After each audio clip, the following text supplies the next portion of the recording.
វីដេអូនេះបង្ហាញពីដំណើរការផលិតស្បែកជើង Aspire ដោយប្រើកង់រថយន្តចាស់ៗវាជាការប្រើសារធាតុឬធាតុដែលអាចប្រើប្រាស់ឡើងវិញបានដើម្បីបង្កើតផលិតផលថ្មីដែលមានប្រយោជន៍និងដំណើរការជំហានដូចខាងក្រោម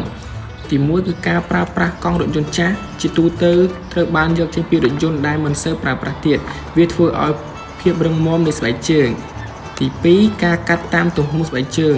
ការប្រើប្រាស់ឧបករណ៍ឬម៉ាស៊ីនកាត់ដែកដើម្បីជាទ្រង់ទ្រាយស្បែកជើងស្ដើងឬសំប៉ែតទី3វាជារចនាស្បែកជើងការរៀបចំផ្នែកខាងលើនៃស្បែកជើងត្រូវរចនាដើម្បីប្រើវត្ថុធាតុដើមដូចជាខ្សែវាំងននឬវត្ថុសម្របសម្រួលស្អិតជើង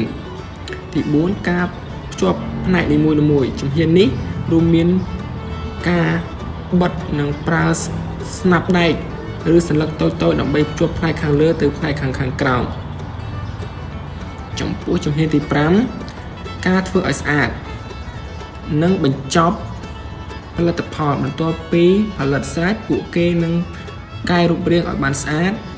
ដូចជាការលាបពណ៌ការដាក់ពណ៌ការរចនាទៅលើខ្សែស្បែកជើង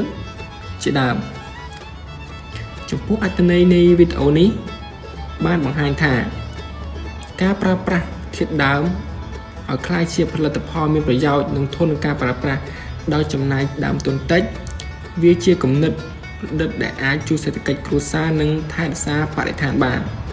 ចំពោះវីដេអូនេះគឺអប់រំឲ្យយើងចេះច្នៃប្រឌិតនៅឧបករណ៍ជុំវិញខ្លួនផ្សេងដែលអាចឲ្យយើងយកមកប្រើប្រាស់ជាប្រចាំថ្ងៃដូចជាក្នុងវីដេអូនេះគឺគេបង្ហាញពីការធ្វើស្បែកជើងដោយប្រើកង់ឡានចាស់ដែលជាទូទៅនៅជុំវិញផ្ទះយើងគឺមានច្រើនមែនទែន